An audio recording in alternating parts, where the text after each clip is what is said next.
mobility issues and those types of things that they have to think about day in and day out, and the ability to come home safe to their families. Over the weekend, had a chance to walk with Canada Postal Workers in my riding who have the potential of going on strike, so that's something that is very near and dear to my heart. I just want to continue to be able to fight for workers across Canada, and most specifically in my riding of Elmwood-Transcona. Here, here, here,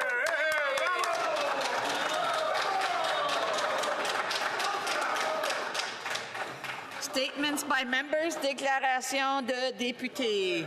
The honourable member for Thunder Bay, Rainy River. Madam Speaker, I'm proud to rise today to recognize and honour the life of a good Canadian, Michael Robert Elchuk, who everybody knew simply as Hoss. Like the Bonanza character, Hoss was a gentle giant of a man. A good Ukrainian boy, he grew up on a farm in Murillo. Hoss loved cooking. He worked as a chef in Europe and various places in Canada before returning home to open up his own restaurant.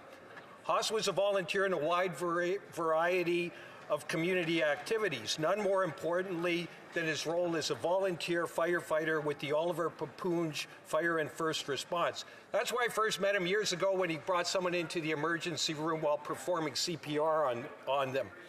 That was Hoss, always helping others. That's why he was such a beloved member of the community and why he'll be missed by so many people from Murillo, from Kekabeka, and from Thunder Bay. But most of all, he'll be missed by his loving family, his mother Betty, his sister Jean, and his brother Dennis. Thanks, Hoss. The honourable member for Portage-Lisgar. November is Diabetes Awareness Month, and this week my wife Kaylee and I met with Breakthrough T1D, formerly known as JDRF Canada, to discuss the challenges of living with type 1 diabetes. T1D is a chronic autoimmune disease that prevents the body from producing insulin. Kaylee was diagnosed just after her first birthday, and over the years we've witnessed remarkable advancements in treatment. In our meeting, two youth advocates, Sophia and Bennett, shared the daily struggles of managing blood sugar and what a cure would mean for them. They also spoke about promising research underway, including cell therapy, a treatment that could offer insulin independence by replacing damaged cells. Canada's own Frederick Banting and Charles Best revolutionized care for T1D by discovering insulin, saving millions of lives. Today, Canadian researchers are on the verge of another breakthrough, one that could change the future for the hundreds of thousands of Canadians that currently live with T1D. Insulin was discovered here in Canada, and I have no doubt that our brightest minds will continue to lead the way towards finding a cure. Thankfully, the future is hopeful for all those affected by type 1 diabetes. Bravo. The honourable member for Fredericton. Mr. Speaker, I remember the first time I visited the office of the Premier of New Brunswick. I was met with a wall of framed portraits, not dissimilar to this House, where all the faces represented were men. Times have changed, Mr. Speaker, and a glass ceiling has been shattered. It is a privilege to congratulate New Brunswick's first woman Premier, Susan Holt, and the Liberal Party of NB on their recent victory in the provincial election. Hear, hear. This historic milestone is not only a significant personal achievement for Premier Holt, but a monumental step forward for all New Brunswickers and indeed all women and girls in our province. Premier Holt's new role changes the game in so many ways. Not only is she determined and hopeful for our future, but her hard work and passion for her province and community inspire us all. This is a collaborative moment that everyone in our province can bask in and be a part of, something truly unforgettable. As a determined leader, a fantastic mother, she understands the struggles and needs of families across the province. I want to thank all involved in this transformational moment, as well as Premier Holt and her family for stepping up when we needed them most. It's a new dawn in New Brunswick, Mr. Speaker. The honourable member for Rivière-des-Mille-Îles. Thank you, Mr. Speaker. During this Veterans Week, after paying tribute last week to those who participated in 2 world wars and the Korea War, I'd like to pay tribute to modern veterans, people who are all too often forgotten. These men and women have overcome considerable challenges, whether it's on the battlefield or in terms of peacekeeping or in responding to natural disasters. Their services go well beyond conflict regions, and their contributions are crucial to the security and well-being of communities across the world. They have sacrificed their health and efforts and missed key moments in their personal lives to defend the values of peace and to defend our freedom that is so precious. Now it is up to us, Mr. Speaker, to take care of them and to ensure that they have access to health care that is adequate and to provide support when they return to the labor force. Thank you for your service, dear heroes. The honourable member from Richmond Hill. Mr. Speaker, today on November 7th, we remember and honor the sacrifices of Chinese railroad workers who, against extraordinary hardship, helped to build Canadian Pacific Railway. This railway was essential to Canada's Confederation, ensuring British Columbia's entry and connecting our nation from coast to coast. This date makes the completion of the railway in 1885 a feat that would have been impossible without the efforts of over 17,000 Chinese workers who faced grueling conditions, low wages, and unfair treatment, risking and giving their lives to bringing this national vision to life. Their contribution, often overlooked, are a cornerstone of our shared history. Already proclaimed by cities of Toronto, Edmonton, and Ottawa, we commit to ensuring that this day will be officially recognized as Chinese Railroad Workers' National Memorial Day across Canada, preserving their legacy in our national memory. Thank you, Mr. Chair. The honourable member for Lévis-Lotbinière. Mr. Speaker, the Green Slush Fund scandal is growing again. Yesterday's Journal de Montreal revealed that the Minister of the Environment has interests in a Montreal investment firm that benefited from the Green Fund money. From 2020 to 2021, $10.4 million in federal money was paid to 4 companies in which the minister has personal interests. The more you look, the more you find close ties between the Green Slush Fund and Liberal insiders. But now we're moving to a new level. These funds are going directly to the minister's financial interests. Mr. Speaker, this scandal shows a Liberal ploy to pay money for themselves instead of fighting for the environment as the Green Fund was supposed to do. Canadians from coast to coast are disillusioned with this Liberal government and want an election as soon as possible to cut the taxes, build the homes, fix the budget, and stop the crime. The honourable member from Yukon.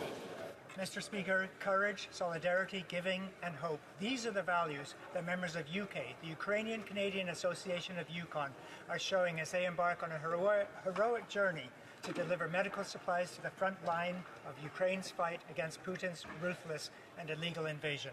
4 dedicated individuals, Grant Zazula, Lesia Nachu, Anastasia Matlashevska, and Eileen Melnichuk will carry over 20 suitcases to Ukraine filled with everything from antibiotics to first aid supply to warm socks. Thank you to each Yukoner who has contributed, as well as all the volunteers who have worked tirelessly to gather resources and support for this mission. Thank you, UK, for standing with Ukraine during these challenging times. Indeed, it is incumbent on all of us to act against the dark forces that threaten democracy and work together towards the peace that the world so desperately needs. Safe travels and success to the team. May your journey bring hope and healing to those who need it most. Slava Ukraini. The honourable member from Winnipeg South. Mr. Speaker, as the Member of Parliament for Winnipeg South, I am proud to represent a large and growing Indo-Canadian community where Sikh and Hindu families live side by side in harmony as neighbours. Unfortunately, there are those who seek to promote extreme views, create division, and sow discord. Let me be clear. There should never be disruptive protests at places of worship like we saw recently in Brampton and Vancouver. The defacing of Hindu temples, as we have regrettably seen at the Baps Mandirs in Toronto and Edmonton, is absolutely unacceptable. As well, inflammatory statements and incidents of grave violence targeting Sikh Canadians have no place in our country. Acts of hate and the creation of disharmony do not reflect the Canada we know and love, a multicultural mosaic that is the envy of the world. In Winnipeg South and beyond, Mr. Speaker, let us work hard to foster unity, keep communities members safe, live together in peace, and build a better Canada for all. Thank you, Mr. Speaker. The honourable member from Saskatoon University. Love it or list it. When the Prime Minister's old media buddy, Tom Clark, got to New York, he was disgusted with the 2,700 square foot cramped penthouse condo on Park Avenue with only 12 rooms and 5 bedrooms. Tom took one look at the dump and called his friend the Prime Minister and demanded that this property be listed. What's on Tom Clark's must-have for his New York penthouse condo? Well, Italian marble, of course, a handcrafted copper soaker tub, a $5,000 coffee machine, and yes, even a golf simulator. I'm sure the Prime Minister's media buddy Tom Clark loves his new $9 million penthouse condo, but ask anyone who's living in the 1,400 homeless tent encampments in Toronto, or the millions of Canadians that can't afford a home. You know what they say? List it. Yeah. Well done, Corey. The honourable member from Hamilton Mountain. This Veterans Week, I want to thank all those who have served and all those who continue to serve in the defense of our country. 2 weeks ago, we marked 10 years since Corporal Nathan Cirillo was senselessly gunned down while on sentry duty in Ottawa at the Tomb of the Unknown Soldier. That morning, I walked over to the War Memorial to pay my respects to this brave Hamiltonian, a Class A reservist of the Argyll and Sutherland Highlanders. And I was flooded with memories from the day he died when I spoke with many Hamiltonians in my capacity as a journalist, and the anguish was intense across the city. When I arrived at the memorial, I found myself amid a throng of Argylls from Hamilton here in Ottawa to continue their duty. Some of them had been close to Corporal Cirillo and knew him well. Again, we were overcome with emotion. Hamilton will never forget, Speaker. I want to thank the Argylls for their ongoing service to our country, and I look forward to seeing them again on Sunday for the Garrison Parade.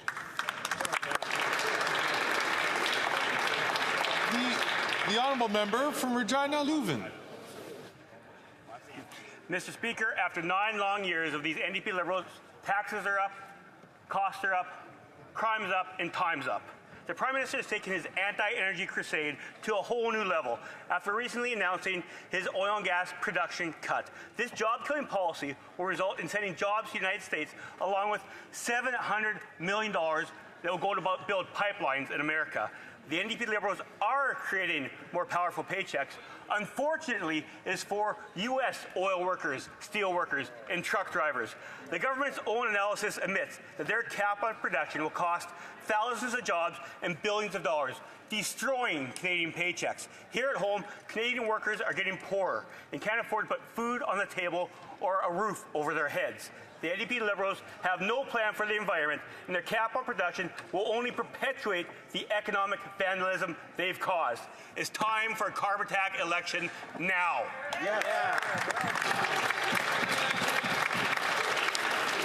The honourable member from Central Okanagan, Similkameen Nicola. Mr. Speaker, my constituents have told me in no uncertain terms that they want a carbon tax election.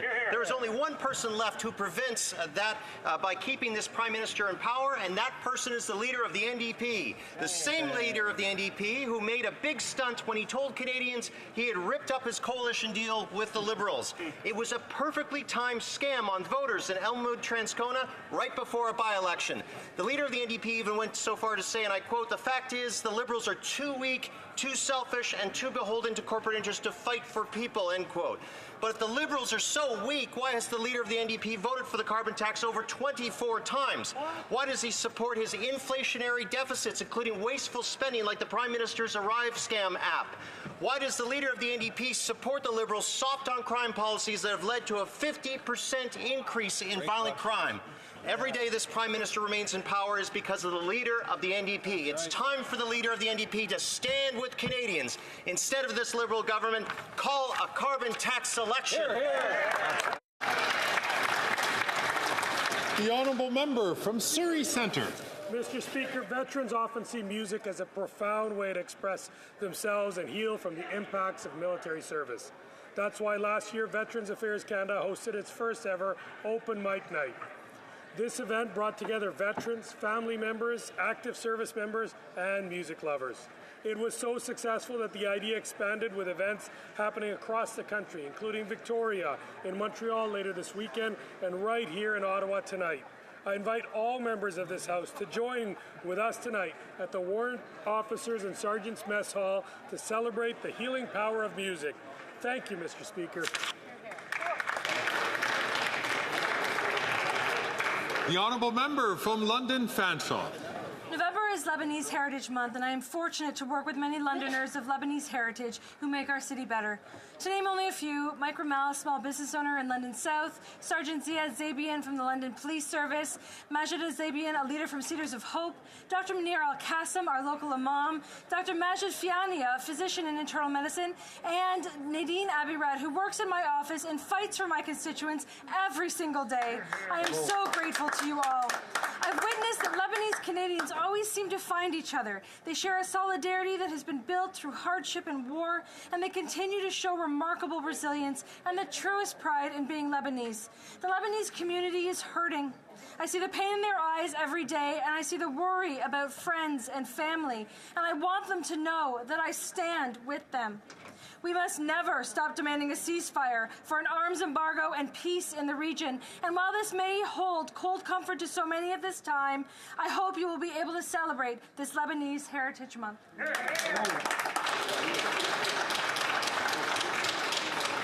The Honourable Member for Shefford. While we're looking to Americans to show solidarity with women, let's not forget the Iranian women who are fighting for their rights. Let us keep in our hearts Ayou Darei, the new heroine of the resistance. Confronted by the morality police about wearing the veil, she instead stripped naked in front of misogynist authorities with dignity, pride, and courage before being arrested. Her fate remains unknown, but our thoughts are with her. Our hearts also go out to 16-year-old Arazu Kavari, who took her own life after being harassed for dancing without a hijab. 2 years after Maha Amini's death, Femmes Vie Liberté movement is still burning despite the bloody repression. These women deserve our support in their fight against Islamism and in their fight for freedom. We need to learn lessons about the value of this freedom, which we often take for granted. Let's stand together and be uncompromising. Today, more than ever, women, life, and liberty. The Honourable Member from Sherwood Park, Fort Saskatchewan. Under these Liberals, well-connected government elite insiders have been pretending to be Indigenous in order to take contracts intended for Indigenous peoples. But up until today, we didn't know just how high the rot went. Today, the Liberals' Indigenous contracting scandal just got a bit randier, with revelations that the company owned by the Liberal minister from Edmonton Centre tried to identify itself as Indigenous in order to get government contracts. Recall that when text messages came out about someone named Randy directing the affairs of the company in violation of ethics laws, the minister's partner claimed that it was someone else named Randy. He later admitted that was false, but said the references to Randy were the result of autocorrect. In order to help get government contracts, they invented another Randy and they pretended he was Indigenous. Here's the bottom line. Indigenous peoples in Canada have tragically high levels of poverty. This privileged elite minister's fraudulent company tried to grab contracts that the government had promised to Indigenous peoples by pretending to be Indigenous. It has never been more clear that this minister and these Liberals are only in it for themselves. Yeah.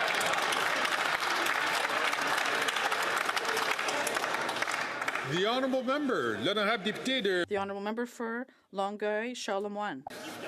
Mr. Speaker, as we pause this week to honor the brave men and women who have served our country, I'd like to pay tribute to Private Leonard William Elliott, a Canadian infantry soldier who fought in the First World War.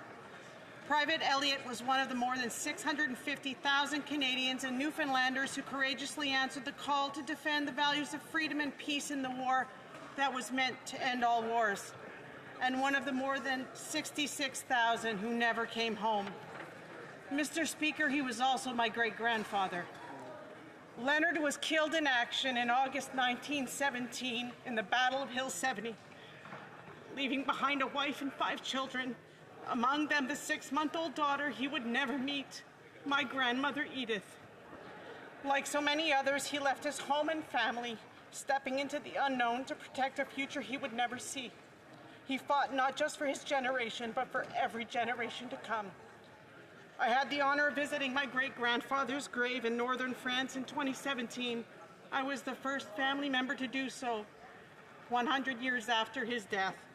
The solemn promise I made that day was to ensure that his memory and his legacy would live on, lest we forget.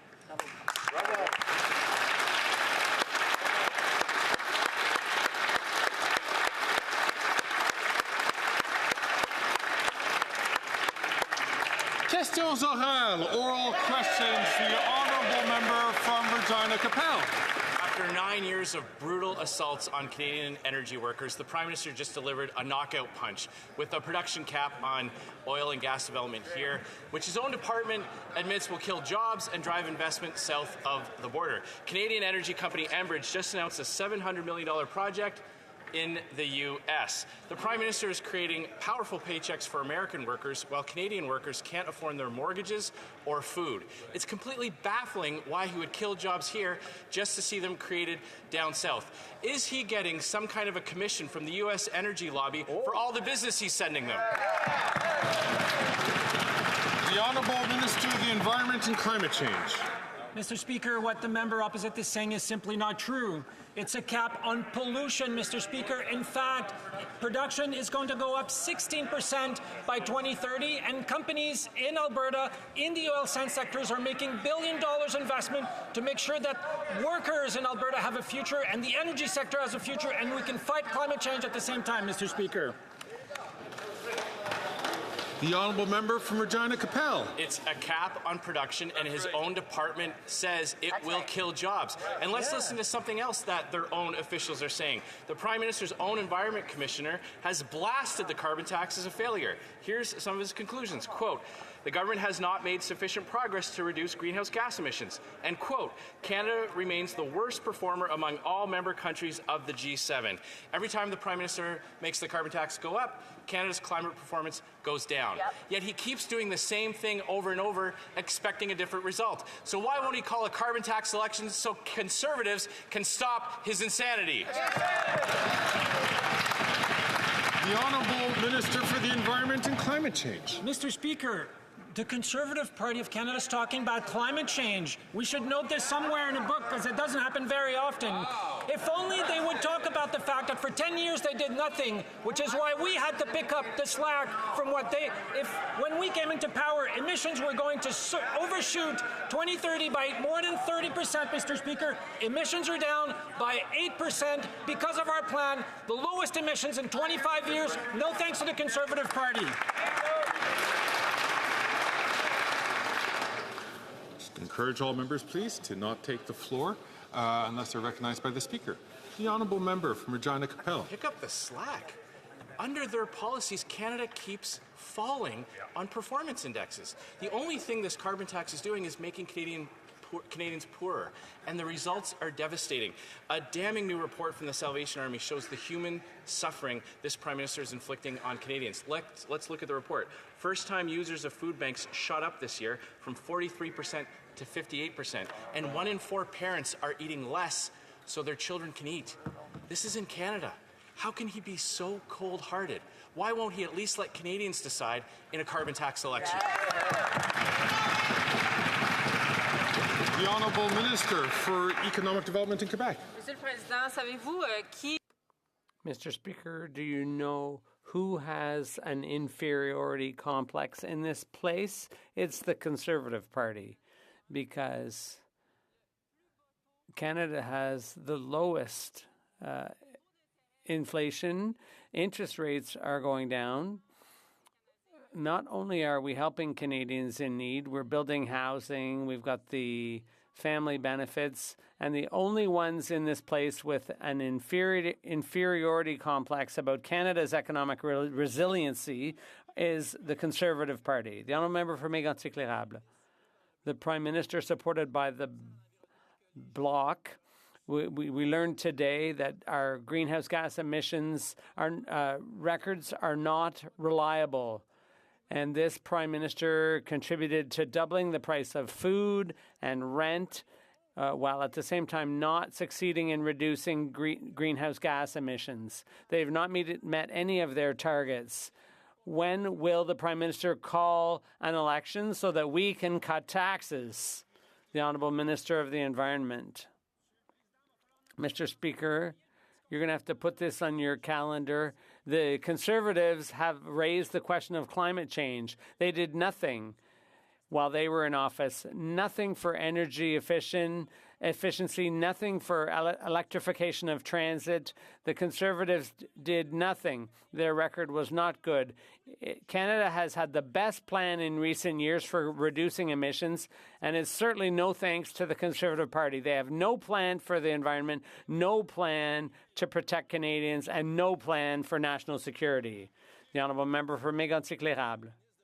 I think the Minister should read the Commissioner of the Environment's report. It's clear.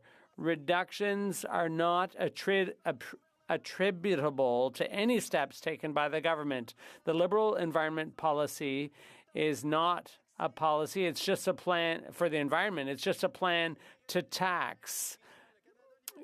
The Liberals, Canada under the Liberals has the worst record for emissions reductions.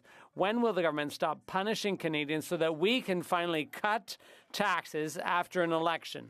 The Honourable Minister of the Environment and Climate Change. It's incredible what the Conservatives are willing to say. They've got their heads in the sand.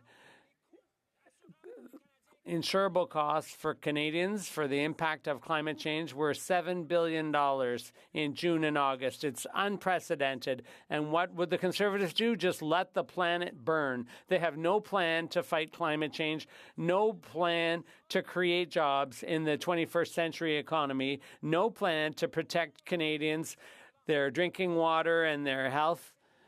It's a true disgrace. Before I turn the floor over to the Honourable Member for La Prairie, I'd just like to remind members not to talk while the Speaker has the floor. The Honourable Member for La Prairie. Mr. Speaker, what farmers feared has happened in the Senate. Senator Peter Harder tabled an amendment to C-282 that prevents the bill from protecting supply management. Harder's amendment renders the bill inoperative for all renegotiations of existing trade deals. In other words, the Senate is doing Donald Trump a favor. He wants to attack supply management as soon as 2026 by renegotiating CUSMA. Peter Harder and Peter Boehm don't work for our agriculture. They work for Trump. Will the leader ask senators to defeat the amendment? The Honourable Government House Leader in the House. The Government House Leader. Thank you, Mr. Speaker. We agree with the bloc. Bill C-282 on protecting supply management is important, and I'm disappointed with the Senatorial Committee who voted against the bill and who moved that amendment. And I would call on senators to respect the will of the House, and I would call on all senators to vote against the amendments and to support our farmers who are there to feed Canadians and who contribute a lot to our economy. Thank you very much, Mr. Speaker. The Honourable Member for La Prairie. Senators Harder and Beam confirmed that from the outset, all they wanted to do was kill C-282. Their amendment virtually guarantees that supply management will be sacrificed again in the CUSMA renegotiation with Trump. They're attacking the all-party vote of this place. They're attacking 6,000 companies and 100,000 jobs in Quebec. They want to weaken our regions, ruin our producers, and weaken our agricultural model. I call on the leader, but this applies to all parties. Will the Senate leader ask senators to vote against this sabotage? The Honourable Minister of National Revenue. Thank you, Mr. Speaker.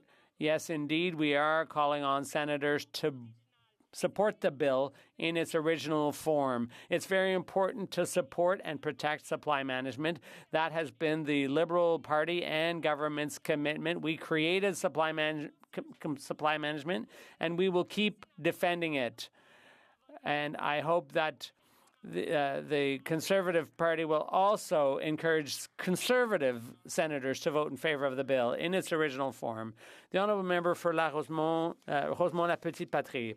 Mr. Speaker, the Liberals Liberal government's record on the environment is pathetic. We're in a climate crisis, and the Liberals aren't getting the job done. The minister announced regulations to cap emissions from the oil and gas sector that'll take effect in 2030 in order to reach our 2030 targets. Today, the Commissioner of the Environment just confirmed that the Liberal plan isn't working. In fact, Canada comes in last in the G7. Will the minister finally do his job, or should he go back to climbing the CN Tower? The Honourable Minister of the Environment and Climate Change. Mr. Speaker, I would encourage my honourable colleague from Rosemont-La Petite Patrie to truly read the Environment Commissioner's report. It shows that Canada's measures are working. We have the best performance from 2017 to 2021 among G7 countries. It's true the Conservatives hadn't done a very good job before that, so it was an easy act to follow. But this is the first time in Canadian history that greenhouse gas emissions have been going down when the economy is going full tilt. And that's thanks to the system we put in place. Naimo Ladysmith. Canadians deserve better than that excuse. Mr. Speaker, another climate report, another massive Liberal failure. Canadians are terrified of the impacts of the climate crisis. They need action. But today's report has given the Liberals a failing grade. We have the worst climate record in the G7, while this government caves to the biggest and richest polluters. And the Conservatives, well, they will always put the interests of the rich before the planet. Absolutely. When are the Liberals going to stop putting oil and gas CEOs ahead of Canadians? The Honourable Minister for the Environment and Climate Change. One of the key measures, Mr. Speaker, of our climate change plan is putting a price on pollution. And on May 8th, the member from Rosemont-La Petite Patrie said, and I quote, "This is why New Democrats, as progressive and environmentalists, are in favor of putting a price on pollution." Well, Mr. Speaker, I guess that under the pressure from the Conservative Party of Canada, the NDP are no longer progressives and they're no longer environmentalists. On this side of the House, we will continue to fight for climate change. We will continue to fight for Canadians.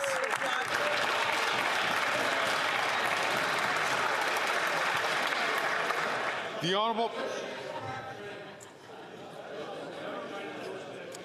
Honourable Member for Battle River Crowfoot.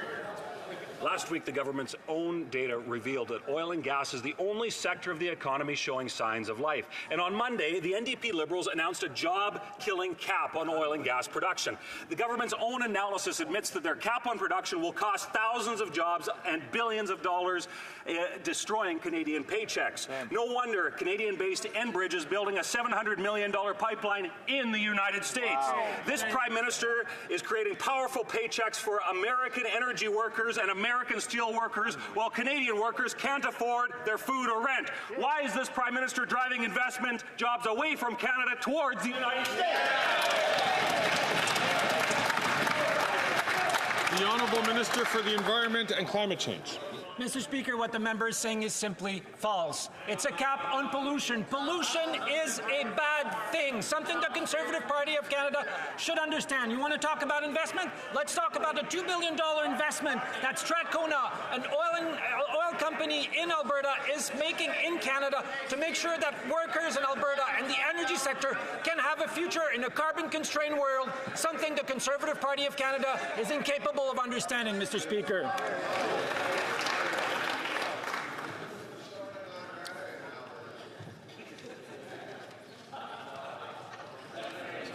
Colleagues, especially when the Speaker stands up and the House is quieting, that's not the time to interfere. I'll ask the Honourable Member as well from Edmonton Manning, please, to allow the responses to be given until the Honourable Member is recognized. The Honourable Member from Battle River Crowfoot. Mr. Speaker, that minister may not understand how the energy industry works, but Canadians do. Regardless of the name, this cap is going to drive investment out of Canada, costing Canadians their jobs. It's been 9 long years of a Liberal government bent on destroying the Canadian energy sector, despite the industry being the biggest driver of the Canadian economy and employing hundreds of thousands of Canadian workers. So I'll ask the question again. Why is that extremist minister and that Prime Minister helping Donald Trump create American jobs? The The Honourable Parliamentary Secretary to the Deputy Prime Minister and Minister of Finance. Foreign direct investment, Mr. Speaker, is up in Canada. Investors are coming to Canada because we provide stability. We provide opportunity. Mr. Speaker, Canada has a long-standing history of standing up and protecting Canadian workers. And when it comes to the last NAFTA negotiations, it was the Conservative Party of Canada that asked us to back down. Well, we didn't, Mr. Speaker. We stood up for steelworkers. We stood up for our auto workers. We stood up for our agricultural workers and our farmers, Mr. Speaker, and we'll do it again.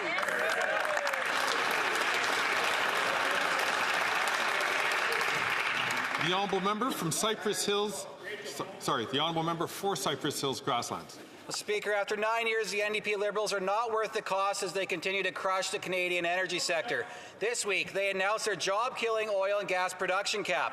Enbridge, a company based in Calgary, is taking their $700 million investment out of Canada to build a pipeline in America. That's jobs and powerful paychecks for American pipeliners, for American engineers, and for American truckers. Why is the Prime Minister so focused on creating powerful paychecks for Americans and not for Canadians? The Honourable Parliamentary Secretary.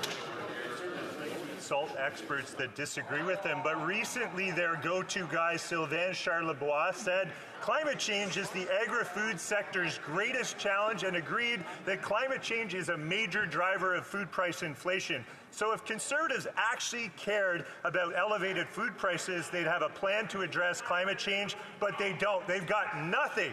No plan to address the biggest challenge in the agri-food sector, no plan to address the biggest driver of food price inflation. Now, are they going to start attacking this expert too? Yeah. The Honourable Member for Cypress Hills Grasslands. Mr. Speaker, it's time for the Liberals to get back to the real world where Canadians are struggling to eat, heat, and house themselves. While the minister tries to claim that the production cap is going to create thousands of jobs, his own department is saying that's going to cost the Canadian economy billions of dollars and that we're going to lose thousands of jobs. The Canadian oil and gas industry already provides powerful paychecks for our people. So why is the Prime Minister so hell-bent on destroying those powerful paychecks and giving them to Americans? The Honourable Parliamentary Secretary to the Deputy Prime Minister, Minister of Finance.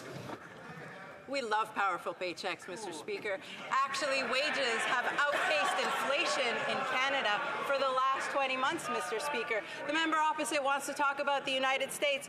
Well, I've got some information for him. Last week, the economist David Rosenberg said U.S.-based investors should strongly consider moving from New York to Toronto, Mr. Speaker. Now, I am not a Leafs fan, Mr. Speaker, but I happen to agree with that economist, and I know that investors right around the world are looking to Canada.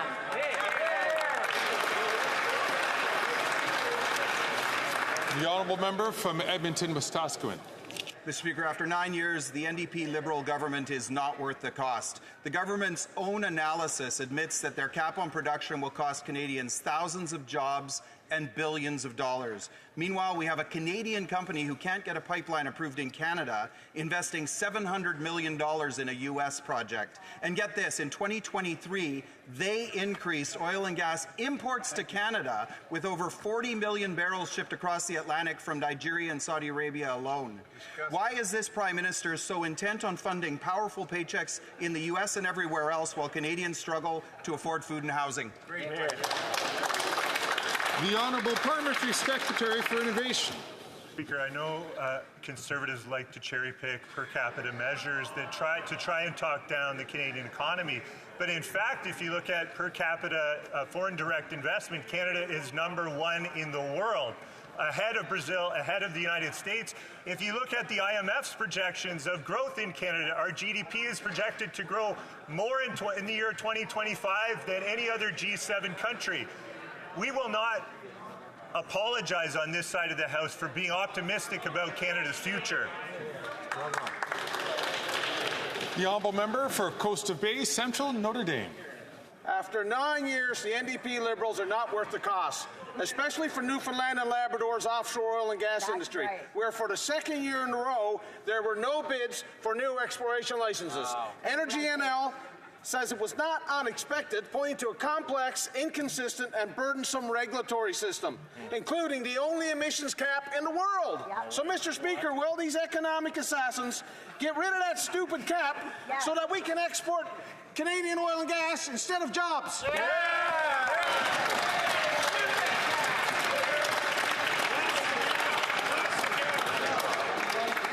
I'd like to encourage members to be judicious in their use of language. The Honourable Leader of the Government in the House of Commons.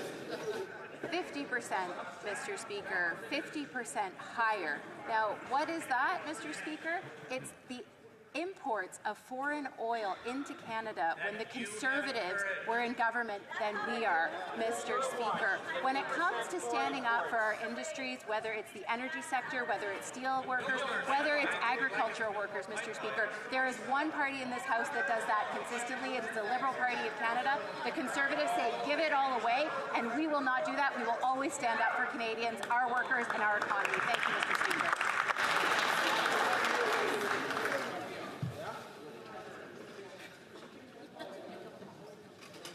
The Honourable Member for Lac-Saint-Jean. The Liberals claim they're prepared for a wave of immigration caused by Donald Trump's deportation threats. But to be ready, you'd have to be watching the borders. Under the Safe Third Country Agreement, anyone who crosses the border secretly can make a refugee claim in Canada after 14 days. However, since the end of Roxham Road, the vast majority of RCMP officers have been redeployed. While there were 100 of them at the time to cover 160 kilometers around Roxham Road, Radio-Canada revealed that as of June 29th, there are now only 6 of them left. How many border agents are there today? The Honourable Minister of National Security. Mr. Speaker, the RCMP Commissioner and the Quebec Commander were both very clear. There has been no reduction in RCMP staffing in Quebec. In fact, we've invested more in the RCMP and CBSA. I have every confidence in their ability to deal with any contingency at any time. That's their job, to be ready and to foresee circumstances at the border. That's precisely what they're doing. We have to have confidence in their preparation and in their work. The Honourable Member for Avignon, Lamitis, Matane, Matapédia. Mr. Speaker, Quebec is so concerned that they're considering policing the border themselves.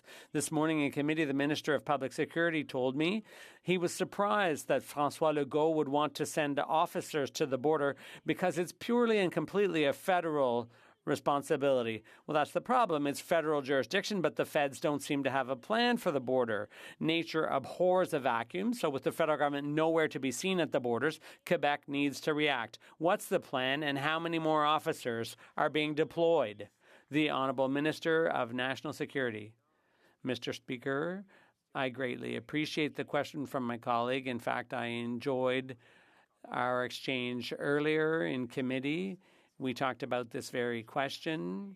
I reassured the committee, and my colleague was there, that the RCMP and Border Services are ready for any contingency. There are plans in place. They've been there for months.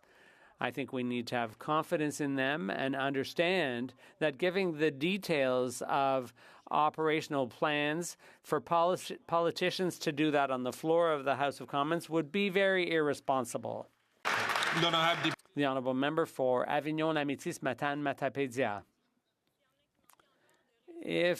As if there weren't already lots of reasons to doubt the federal government's readiness, listen to this. This morning in committee, the minister told me we shouldn't imagine hundreds of thousands of arrivals before that becomes a real threat. Mr. Speaker, he says he's ready to wait until it becomes a threat before doing anything. He even told us there was no hurry because Trump doesn't take office till January. Mr. Speaker, this isn't the National Improv League. It's government. It's their job to see crises coming. When are they going to do what needs doing? The Honourable Minister of Immigration and Citizenship. I thought the Bloc, and rightly so, was concerned about the CAQ policy scaremongering. But here they are back at the charge. We have always been monitoring the borders, but I think everyone understands that it would be pretty amateurish of us to detail our plans here on the floor of the House of Commons. For Nipawa. Mr. Speaker, today Canada's Environment Commissioner proved the Liberals are fake environmentalists. That's right. In a damning report, it revealed the Liberals are not on track to meet their own emissions reductions targets, despite their plan to quadruple the carbon tax. According to the Commissioner, the Liberals are deceiving Canadians with, quote, unreliable emission reduction estimates. Wow. It's all pain, no gain.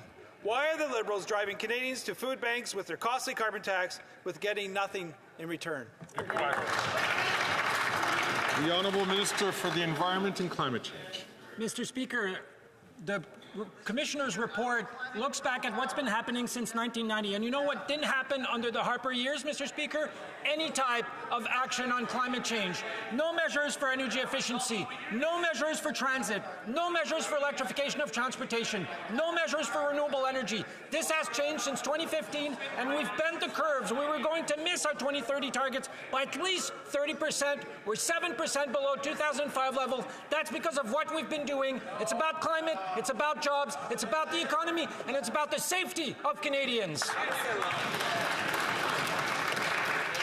The Honourable Member for Dauphin Swan River Nipawa. Mr. Speaker, we can't believe a word the Liberals say on environment. Right. Even the Environment Commissioner revealed the Liberals misled Canadians on their emission claims. Right. He stated, quote, the recent decreases to projected 2030 emissions were not due to climate actions taken by government.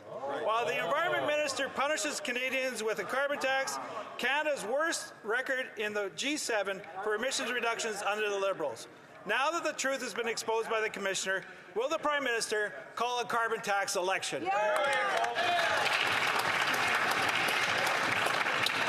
Honourable Parliamentary Secretary to the Minister for the Environment. What the Auditor General confirmed is that Canada's emissions are down below levels that we haven't seen since the mid-1990s. And we've proposed more measures to drive our emissions down, and the Conservatives want to work against us. What the Conservatives have confirmed today is they don't work for Canadians, they don't care about the environment, they don't listen to science, and they want our emissions to go up, Mr. Speaker. The failed former leader from Regina Capel has said repeatedly that our emissions are superior to other countries, and they should be driven up. We should be given that permission to produce more greenhouse gas emissions than other countries, Mr. Speaker. Not on this side of the House. We believe in science, and we're fighting climate change.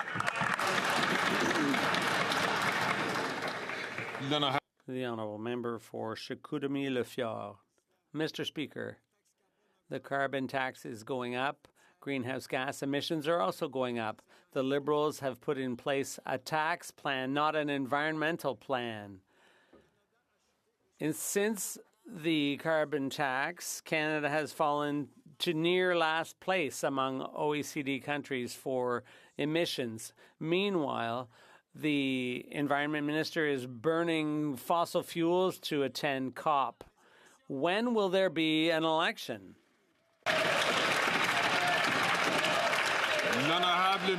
The Honourable Minister of Fisheries and Oceans. Look, Mr. Speaker, I think we've already answered that question. But what Canadians would like to know is about the potential show of leadership when it comes to national security. And the question for the Conservative leader is, how is it that somebody who one day wants to be in charge of the Coast Guard can't even get a security clearance? What does he have to hide? What do they have to hide? What do they not want us to know, Mr. Speaker? They should do their job and get the security clearance. The Honourable Member from Vancouver East. A breeding ground for contemporary forms of slavery. That's what the United Nations call the Conservative and Liberal Temporary Foreign Worker Program. It's an immigration program that uses closed work permits that trap people to one employer. It abuses, exploits, and underpays migrant workers to help big businesses. It drives down wages and hurts everyone. It's just another initiative of conservative Liberals helping wealthy CEOs. Will the Liberals stop this exploitation of migrant workers by ending the closed work permit system? Yes or no? The Honourable Parliamentary Secretary for the Minister of Employment and Workforce Development. Mr. Speaker, the mistreatment and abuse of temporary foreign workers is unacceptable. Everyone deserves to work in safe, healthy, and dignified conditions. Under our watch, we have mandated employers provide all TFWs with information about their rights in Canada, prohibited reprisal by employers against workers who come forward with complaints, and prohibited employers from charging recruitment fees to workers. And in Budget 2024, Mr. Speaker, we are investing $41 million to ensure that TFWs know their rights by funding community organizations. We know there is more work to do. I ask once again all members, especially the member who just asked the question from Vancouver East, to please not take the floor unless recognized by the chair. The honourable member from Churchill-Kuwatanuck-Aski. Mr. Speaker, Barons River First Nation still does not have clean drinking water. The water treatment plant is over a year behind schedule, and the community has been forced to haul water over 300 kilometers by truck every time, costing thousands of dollars. The lack of clean water has impacted dialysis patients, the health of children, elders, the whole community. And yet the Liberals aren't keeping on top of the contractor who hasn't gotten the job done. They're not funding the equipment the First Nation has asked for. Once again, the Liberals are failing First Nations on clean water. What are they going to do to deliver clean water to Barons River now? The Honourable Minister for Indigenous Services. I want to thank the members of the INAN Committee who passed a government amendment declaring a human right to clean drinking water on First Nation. Historic for this country, Mr. Speaker. And I really hope the member opposite will help ensure that we have smooth passage of this bill through this House and into Senate so we can get this law in place and protect water for generations to come. And I also want to congratulate two of the First Nations in her own riding who just recently received funding for K-12 schools. Thank you, Mr. Speaker. The honourable member from Egmont. Mr. Speaker, one of the most difficult tasks faced by our government was to repair Veterans Affairs Canada after all the damage done by the former Conservative government. I know that it was tough to fix, but I also know that many hard-working public servants at Veterans Affairs headquarters on Prince Edward Island are proud to make a positive impact once again. As that most solemn of days approaches, November the 11th, will the Minister of Agriculture share with this House how our government has been helping to make a difference in the lives of veterans and their families? The Honourable Minister of Agriculture and Agri-Food. Mr. Speaker, I thank my honourable colleague from Egmont for his question. And as you're aware, Mr. Speaker, the former Conservative Government of Canada slashed funding from the Department of Veterans Affairs, slashed hurt veterans, and closed 9 Veterans Affairs offices right across the country that serve veterans right across this country. Since we formed the government, Mr. Speaker, we have invested over $11 billion in veteran support and have opened the 9 offices across this country. Veterans can be assured that our government, the Liberal government, will continue to support veterans right across the country. The honourable member for Leeds, Grenville, Thousand Islands and Rideau Lakes. Revelations in court filings show that there's another lawsuit against the Liberal minister from Edmonton showing that he broke the law. This one shows that his shady company and his business partner, well, he's now been directly named in this lawsuit in their search for buyers. Quote, they're going to sell this. I just updated Felix and Randy. And quote, are you confident? Really? I won't tell Shauna, Felix, and Randy yet. After 9 years of this NDP Liberal government, they're not worth the cost or the corruption. So will the Liberal minister from Edmonton stand up and admit to Canadians that he broke the law? Yeah. The Honourable Leader of the Government in the House of Commons. Mr. Speaker, this issue has been dealt with by the Ethics Commissioner, who has cleared that member on 3 occasions. When it comes to his former business partner, we agree with this House. He should have been clear and answered those questions, and now he will face those consequences. Thank you, Mr. Speaker. The honourable member for Leeds Grenville, Thousand Islands and Rideau Lakes. Canadians can't believe a word from these Liberals when it comes to this scandal. We know that the cabinet minister was sitting around the table while his company was applying for federal government contracts, and we know that his business lied before a parliamentary committee. But there's more explosive reporting today about the Liberal minister from Edmonton and his company fraudulently applying for government contracts. Now, experts are saying that if this is proven to be true, that the Prime Minister should expel the Minister from Cabinet. Conservatives are saying we should call the cops. So will the Prime Minister fire him today or wait till he's dragged out in handcuffs?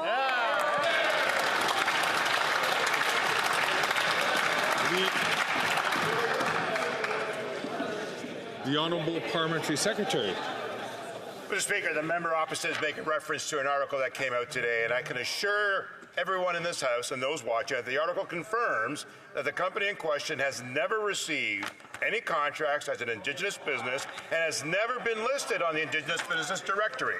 And our focus is on building up Indigenous businesses and entrepreneurs through procurement. We're not going to let any members across the way try to block the progress to achieving economic reconciliation, Mr. Speaker. We will continue to work with Indigenous partners to reduce the barriers and increase participation in federal procurement.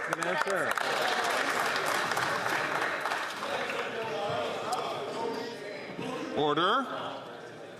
The honourable member from Sturgeon River, Parkland. Mr. Speaker, Indigenous people are outraged that government contracts meant for Indigenous businesses are being scooped up by shady companies with no Indigenous connection. Today we learned that the Minister of Employment's fraud-ridden company, Global Health Imports, claimed to be Indigenous in order to try and secure millions in lucrative government contracts. Now this all happened while the Minister of Employment was actively running the company. It's time to end the charade. When will the Minister admit that he is the real Randy and acknowledge that it's wrong to falsely claim Indigenous heritage and take contracts meant for Indigenous peoples and resign? The Honourable Parliamentary Secretary to the Minister of Public Procurement Services. Mr. Speaker, we're taking every effort to ensure that Indigenous people are properly associated with the contracts that are procured. That's why we've established the very motion that's going forward. Members opposite want to criticize and be critical of the program, but it's essential to ensure that Indigenous people have the right, have the ability for economic success and integration so that they too can succeed, and that we get and we understand that those on the Indigenous list are managed appropriately, and the procurement process is also taking transparent measures forward. The honourable member from Haliburton, Kawartha Lakes, Brock. Speaker, today it was revealed that a company co-owned by the Employment Minister bid on federal contracts while claiming to be Indigenous owned. The company, Global Health Imports, has two shareholders. Perhaps three if you count the other Randy. But according to the Assembly of First Nations, the Liberals' Indigenous procurement program is being abused by shell companies, with the vast majority of those federal contracts going to non-Indigenous businesses. Will the Prime Minister listen to those leaders, call an investigation, and remove the minister from Cabinet until the inquiry is finished? Hear, hear.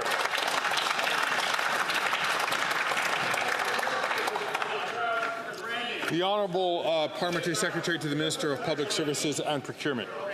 The article makes it very clear the association that was being referenced here did not get a contract.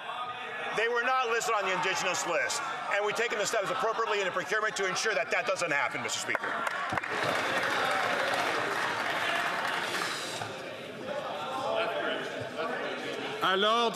Order.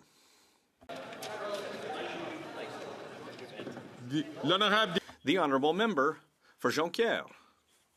There's what the government does, and then there says, and then there's the facts. And unfortunately, these two things don't often correspond. The Environment Commissioner's reports are very hard to read.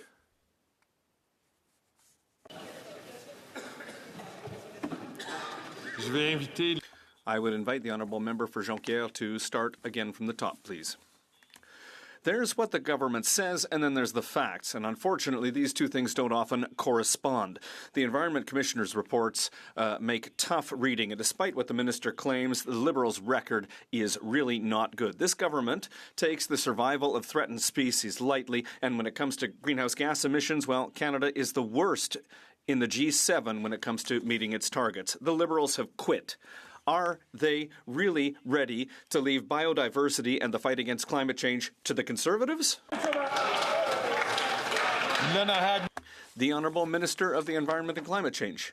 Well, thank you, Mr. Speaker. And my colleague knows how much respect I have for him, but you know, a good part of his party is allied with the Conservative Party to bring down the government to prevent a cap on emissions in the oil and gas sector. They want to prevent us from putting in place a law to protect nature. And when we came to power in 2015, Mr. Speaker, Canada didn't protect even 1% of our oceans and our coasts. We're up to 16% today. We'll be at 30% in 2030, as we promised in Montreal at COP15. For the second time today, I'm going to ask the honourable member from Miramichi Grand Lake to please not take the floor unless recognized by the chair.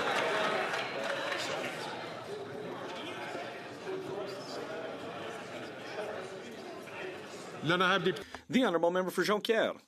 Canada has just 6 years to meet its greenhouse gas emissions target of 45% under 2005 levels. 6 years. According to the Environment Commissioner, Canada has only reduced emissions by 7.1% as of 2022. That's a terrible record. By the time the federal government wakes up, all the forests will have burned and all the glaciers will have melted. 7.1%, that's not even a sixth of the goal. And, I mean, come on, Mr. Speaker, do they really want to leave the future of the planet in the hands of the Conservatives and their friends in the oil and gas sector? The Honourable Minister of the Environment and Climate Change. Mr. Speaker, I'd like to remind my colleague that when we came to power in 2015, the projections were that Canada was going to miss its 2030 target by at least 30%. We have flattened the curve, and as of 2022, we were at 7.1% under 2005 levels. That's the difference between the two. It's like the equivalent of adding 79 million cars to Canada's roads with, pollution. We didn't do that because of our plan, and I look forward to working with my colleagues so that Canada can do more to fight climate change. The honourable member for Banff-Airdrie. After 9 years, the NDP Liberals are not worth the cost of housing, and veterans who fought for our country are feeling the pinch more than anyone. Sadly, veterans are 3 times more likely to become homeless. And a recent study indicates that there's 4 times more homeless veterans than the government claims. As many as 10,000 homeless veterans, in fact. Terrible. That's 10,000 too many. Yeah. So how can the government who caused the problem and who won't even admit the extent of the problem be trusted to fix the problem? Hear, hear. The Honourable Minister for Housing, Infrastructure and Communities. Mr. Speaker, the cost of sending our citizens to war includes the cost of taking care of them when they come home. That's why we have moved forward with programs that are designed to actually ensure that communities have the capacity to provide housing to those who have put their lives at risk in order to protect our country overseas and at home. Mr. Speaker, I recently was able to work with the Canadian Alliance to end homelessness, to scale up a program that has ended functional homelessness for veterans in 3 communities across this country so they can expand it to 26 additional cities. We've also worked very closely with community organizations across this country, and what's disappointing, Mr. Speaker, when it came time to put your position on the record, the Conservatives voted against these programs. The honourable member for Banff-Airdrie. Well, the number of homeless veterans just keeps going up, so obviously the photo ops and press releases aren't getting the job done, Mr. Speaker. The Veterans Association Food Bank in Calgary reports that in the last 6 months alone, their numbers have tripled in what they're spending to keep veterans housed, clothed, and fed. Veterans served our country, and they deserve better than the homelessness and hunger that they're getting from this NDP Liberal government. Veterans, like all Canadians, can't afford the cost. So when will the Prime Minister call a carbon tax election so veterans can finally get the respect they deserve? The Honourable Parliamentary Secretary to the Minister of Veterans Affairs. We're not going to take any lessons from the Conservatives. They shut down 9 Veterans Affairs offices We opened 9, plus another one in my hometown of Surrey Centre. They laid off 1,000 Veterans Affairs officers who are there to help veterans get the services they need. We reinstated those services. We've created services to help those veterans get the needs that they need, and we will continue to do so going forward. Thank you, Mr. Speaker.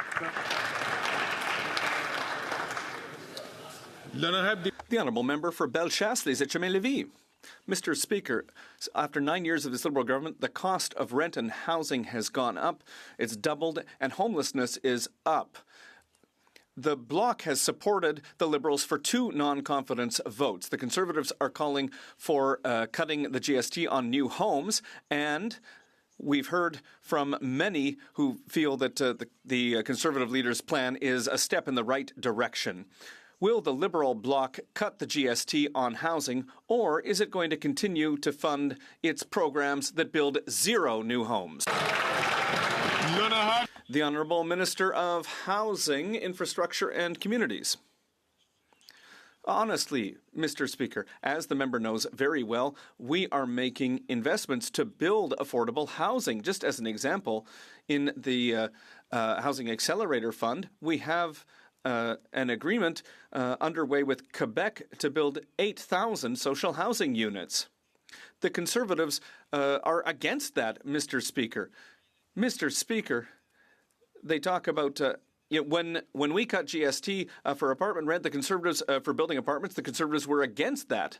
The Conservatives' leaders' strategy is just to cut, and that's unacceptable. The honourable member for Davenport. Mr. Speaker, cities like Toronto are on the front lines when it comes to responding to the housing crisis. That's why last year we announced a $500 million federal investment in Toronto through the Housing Accelerator Fund to unlock over 53,000 new homes over the next decade. Last week, the Conservative leader announced a plan that will impact home building in Toronto by making dangerous cuts to housing investments. People in my constituency of Davenport can't afford these kinds of enormous Conservative housing cuts. To the Minister of Housing, how can we stop these Conservative cuts and solve the housing crisis for Canadians? Really good question. Thank you very much. Minister for Housing, Infrastructure and Communities. I want to offer a couple of points. First, I want to thank my colleague for her advocacy for her community to receive funding through the Housing Accelerator Fund, which is delivering hundreds of millions of dollars for housing in Toronto. Fascinating, Mr. Speaker, is the Conservative strategy, which is now to forbid their MPs from advocating for their communities. On this side of the House, we have community advocates who will stand up so their communities get the funding they need. Second, we know that actually building homes takes investments. That's why we're putting money into the system to help build affordable housing, to help reduce barriers to construction. But third, Mr. Speaker, the Conservative strategy is to cut billions of dollars from housing. That simply isn't going to work. I ask the honourable member from Kingston and the Islands to please, if he wishes to have a conversation, to have it offline. À l'ordre, s'il vous plaît. Order, please. The honourable member from Durham. Mr. Speaker, the Prime Minister's failed gun policies are putting Toronto at risk. This year, there have been 126 more shootings in Toronto compared to last year, and Peel Regional Police report seizing 1 illegal firearm every 36 hours. The Liberal MPs who were elected from the Toronto area should be here making noise about these problems, but they're silent. And why are they silent, Mr. Speaker? Because they've decided to back up the Prime Minister's failed policies. When will they stop choosing the Prime Minister over the people?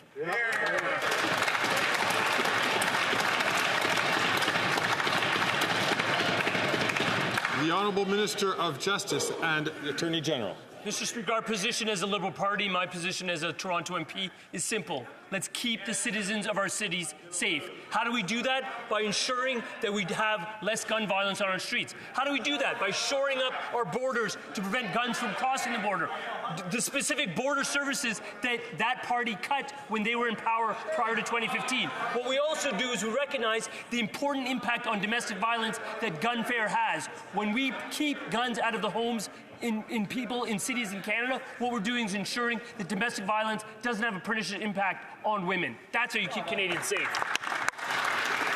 The honourable member from Durham. I want my friends and neighbours in Toronto to take note.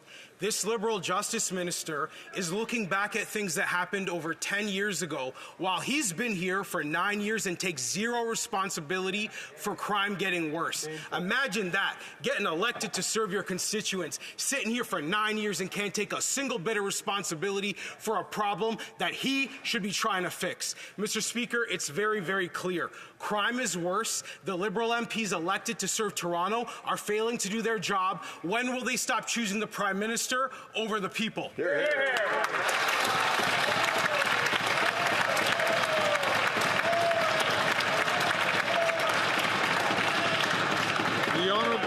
The Honourable Minister for Public Safety. Mr. Speaker, our government works very effectively with law enforcement professionals across the country, including the regional police, the Peel Regional Police that my colleague referred to, the City of Toronto, the York Regional Police.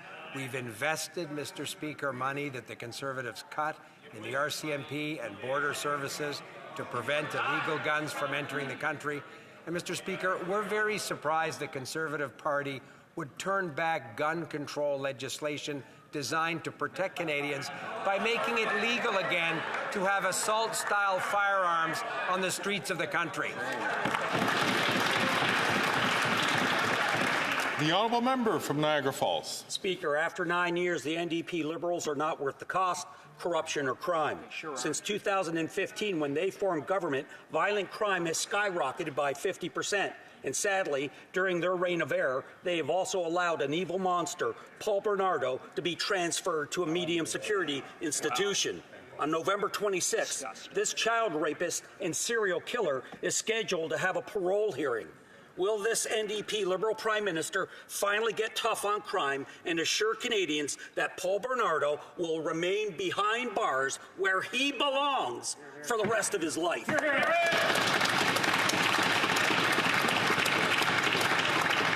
Honourable Minister for Public Safety. Mr. Speaker, I think it's important for all members in this House not to use the name of some of the most notorious killers in the country to give them the exact publicity that they crave.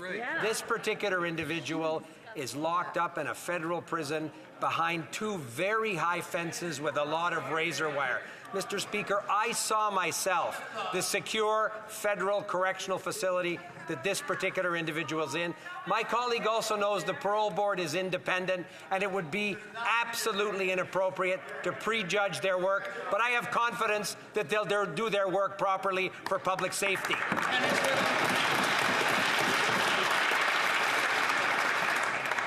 The Honourable Member for Halifax West. Speaker, this summer, millions of Canadians tuned into CBC to cheer on Team Canada at the Olympic and Paralympic Games in Paris. Canadian athletes pushed limits, set new records, and showed us the unifying power of sport. Many of these trained at Canadian Sport Institute Atlantic in Halifax West. Canada's athletes give it their all to represent our country, so we're going to keep supporting them with more pay for more athletes as they train to represent Canada. Can the Minister of Sport and Physical Activity tell us how we're going to support these athletes so they can keep representing Canada with pride and excellence? The Honourable Minister for Sport and Physical Activity. Mr. Speaker, the Paris 2024 Games were extraordinary. Canadians cheered on our Olympic and Paralympic teams as records were broken, medals were won, and history was made. The journey from playground to podium is long and it's hard, and our athletes train for years. Our Liberal government is proud to support over 1,900 athletes through the Athlete Assistance Program, and we're also proud to be increasing this program to provide more money for more athletes. An additional $7 million a year means a 23% in the living allowance and an additional 30% allowance for Paralympic athletes. By investing in Canadian athletes, we're inspiring the next generation and building a stronger, united Canada.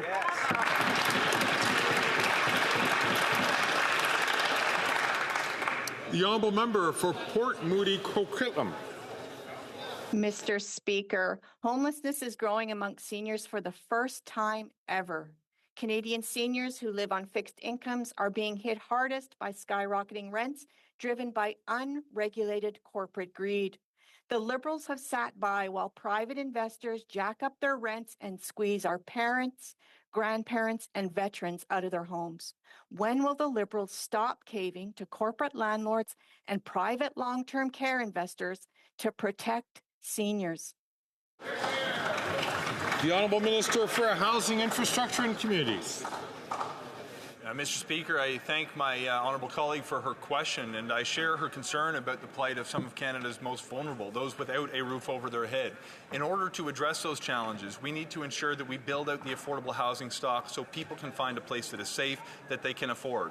That's why we're moving forward with billions of dollars of investments to help build affordable housing in this country at a pace that is not seen in many decades. It's why we put money on the table to support nonprofits to buy up existing affordable housing that exists in the market to ensure that it remains affordable forever. And it's why we have restored, after decades of cuts, more investments in cooperative and affordable housing. We'll continue to do what it takes to ensure every Canadian.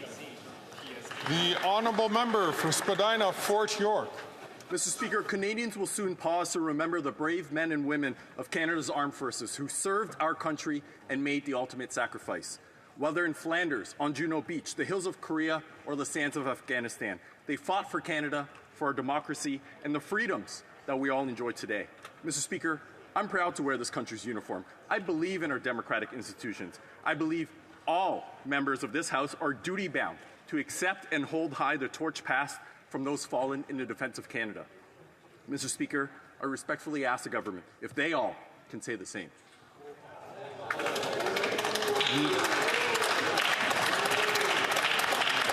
The Honourable Parliamentary Secretary to the Minister for Veterans Affairs. Mr. Speaker, we all admire the sacrifice and service that veterans have given to us. I think that question was quite out of line. However, as it is Veterans Week, I think it does deserve to remember and commend all the veterans who sacrificed their lives, given back for our freedoms, and protected the democratic processes that we have today. We will always remember them, not only on Veterans Week, but every day of this year. Thank you.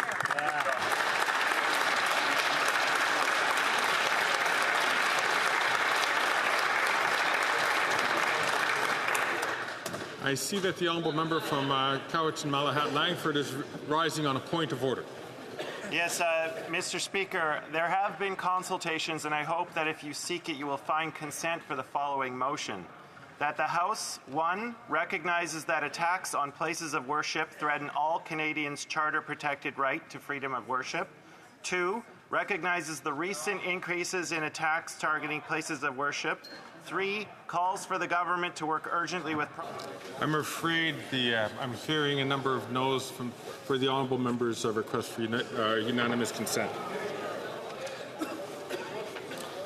It being 3:15, the House will now proceed to the taking of the deferred recorded division on the amendment of Mr. Chambers to the motion to concur in the 20th report of the Standing Committee on Industry and Technology. Call on the members.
you